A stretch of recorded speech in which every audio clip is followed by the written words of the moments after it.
महान राजनेता के जीवन और आदर्शों के प्रति श्रद्धांजलि है, जिनके नेतृत्व ने देश की लोकतांत्रिक, राजनीतिक और विकास यात्रा पर गहरी छाप छोड़ी है। वही छाप, वही आदर्श हमारे वर्तमान और भावी पीढ़ी के जीवन में उतरें, उनसे सभी प्रेरणा लें।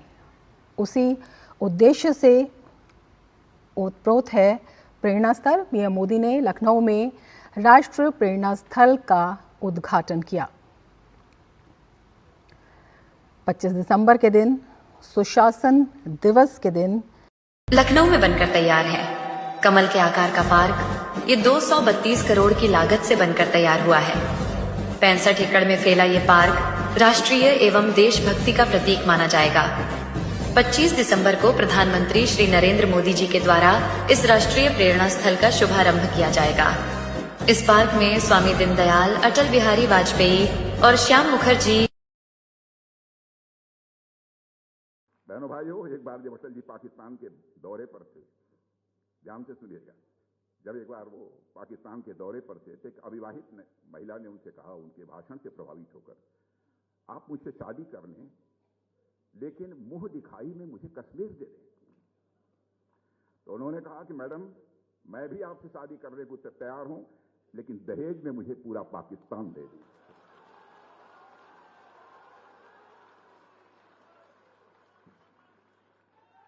गजब का सेंस ऑफ ह्यूमर था, गजब का सेंस ऑफ ह्यूमर था अटल बिहारी वाजपेयी में।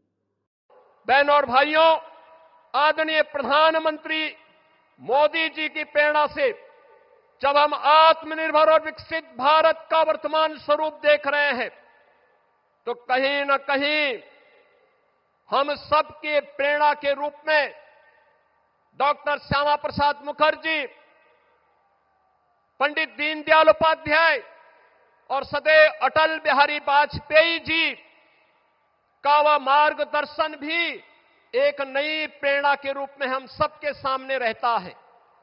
ये हमारा सौभाग्य है, यह वर्ष सरदेव अटल बिहारी वाजपेयी जी का जन्म शताब्दी महोत्सव का वर्ष है।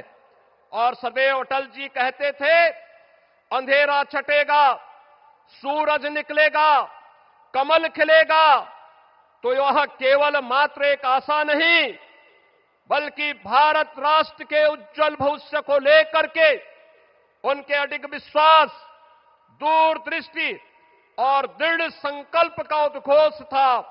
और आज वही प्रेरणा हम सबके सामने विकसित भारत के रूप में देखने को मिल रही है। सरदेव अटल बिहारी वाजपेयी जी ने एक कवि के रूप में, एक पत्रकार के रूप में, एक राष्ट्रवादी विचारक के रूप में और भारत के एक सच्चे सपूत के रूप में भारत को जो विजन दिया, भारत को जो नेतृत्व दिया, आज उसे हम विकसित भारत के रूप में आदरणीय प्रधानमंत्री मोदी जी के नेतृत्व में हर भारतवासी उसे विरासत और विकास के नए रूप में देख रहा है।